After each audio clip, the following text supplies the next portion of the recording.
What is in a Name by Valerie Nguyen.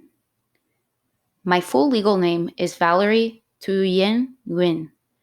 The sad part is, I didn't know how to correctly spell my name until last summer when I went on a heritage trip with my mother back to my family's country of origin, Vietnam.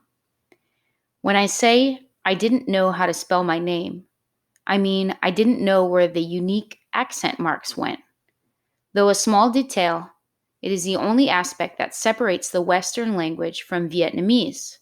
I was taught to conform, assimilate, and anglicize myself to this new world. I want to pause really quick. So, assimilate, if you're not sure what that means, if I were reading this online, I could look it up. And I don't have that set up. Now it's going. Okay.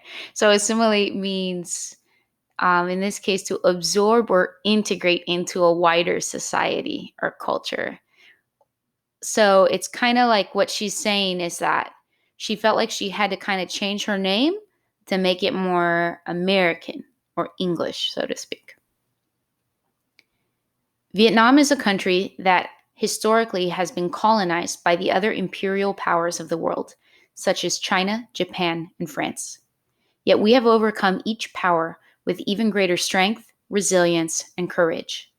Each time, we incorporated new ideas into our culture without losing our own heritage.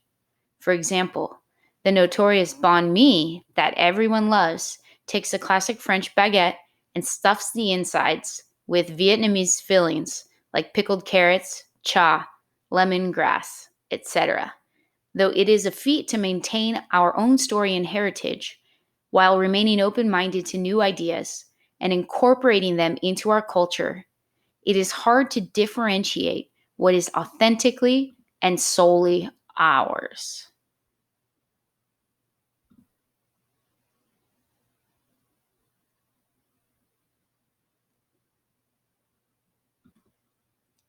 Thankfully, reflecting back a year after my trip in Vietnam, I realized my parents have always tried to incorporate Vietnamese heritage into my upbringing.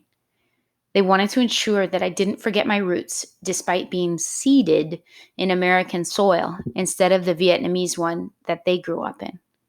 From our family weekend outings to the Eden Shopping Center in Falls Church, Virginia, the third largest Vietnamese epicenter in the US, to celebrating two New Years every year, Tet and the January 1st, it was clear that my Vietnamese culture was an integral part of my upbringing all along.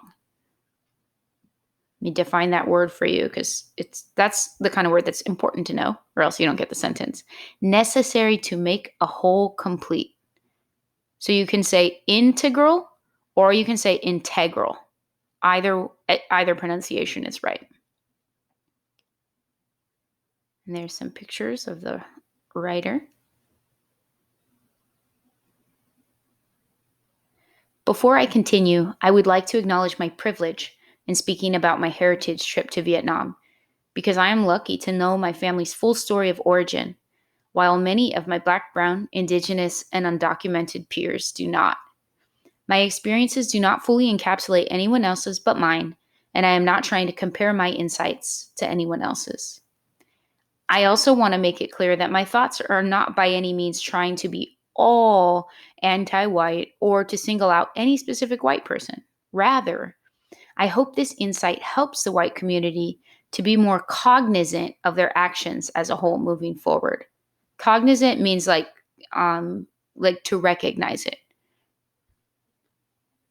I value individual people and do not let the one bad apple ruin the whole bunch.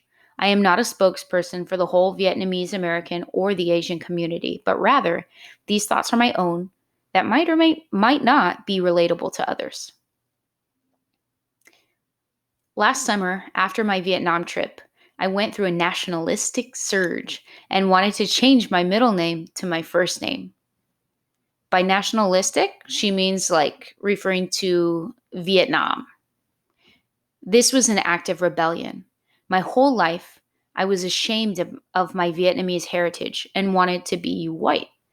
For starters, I still remember being racially profiled and automatically placed in the ESL program in second grade, despite already having a scholastic reading level of a fifth grader. In high school, I took honors and AP English classes, and I must humbly admit that I only excelled in them. That means she's like being humble, but she's like humble brag. She did great. It was clear from the start that my physical appearance as a Vietnamese with black hair and yellow skin has always been more important than my actual merit abilities. Since elementary school, my mother had always woken up at 5 a.m., an hour before work, just to home make my lunch from scratch instead of reusing leftovers from dinner the night before. My lunches were always much more exquisite, meaning like beautiful, fancy, much more exquisite than the norm, and required more effort than a single smear of PB&J onto dry wheat bread. However, I always took my mother's efforts for granted because it wasn't what my white peers were doing. I was mocked and made fun of because my nuoc mam smelled weird. Nuoc mam, it's a Vietnamese food. It's like this delicious sauce, but it has fish sauce in it, so it smells a little fishy. This followed me through middle and high school, where all my white peers had the then trendy quilted Vera Bradley lunchboxes. At that age, there was nothing more that I wanted than that lunchbox. I was excluded from the lunch circle because I didn't have a lunchbox or lunch that matched everyone else's.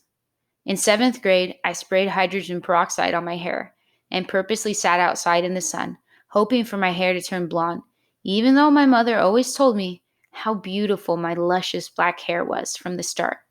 Still, knowing all of this, I persisted to choose whiteness over my Vietnamese heritage. I hated my last name, Nguyen. In grade school and even in college, my name was butchered, and no one made the effort to ask me for the correct pronunciation. People used to call me Nguyen or Nguyen, when it's literally pronounced as just Nguyen. As a result, I told people to refer to me as Valerie N to save the trouble and discomfort. However, if white Americans can pronounce Arnold Schwarzenegger, why can't they learn to pronounce my last name that is 10 letters shorter?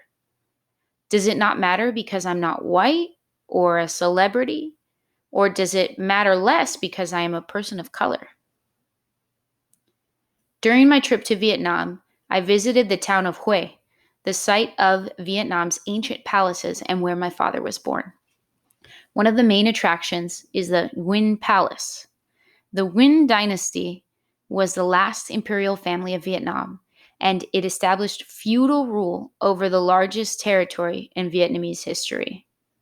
Just real quick, feudal rule, that word feudal, that's referring to like feudalism.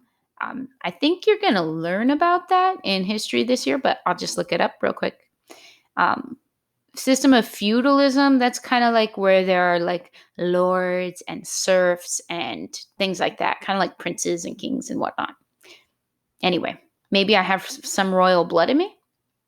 It was empowering to finally realize that I grew up on the backs of giants and that my name has more meaning than the butchered pronunciation I grew up hearing. I still feel weird when people ask me if I've ever heard of Amy Winehouse's song Valerie or sing it to me out of endearment. This is because I know in another world that it is just a placeholder with no real significance other than the fact that my mom just liked the name Valerie. Symbolically, it serves as a sign of assimilation. So again, that word assimilation. So what does that name mean to her?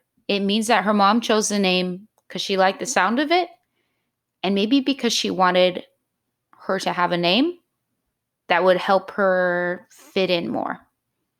To this very day, when people correct me for anything related to the English language arts, I have an internal conflict, trying to differentiate whether it is an attack on my Asian American identity or if it's just constructive criticism of a common mistake. While I know that I can't change my yellow undertones or the fact that English wasn't the only language that I grew up with, I realize that I still have the gift of time and an internal drive to reclaim what has always been rightfully mine. Fast forward to today. I intentionally sign all documents requesting my personal identification with my full name as an effort to remember the accent marks that I've denied the entirety of my life. I challenge myself to only respond to my parents and individuals of Vietnamese descent in Vietnamese. Whenever my mom leaves me notes in the morning before work, I always request her to write it in Vietnamese instead of English. This is difficult for me because I didn't take a formal Vietnamese language class growing up. So I am forced to Google and teach myself the words I have always heard around the house. I seek out every opportunity I can possibly get my hands on to understand my heritage on American soil.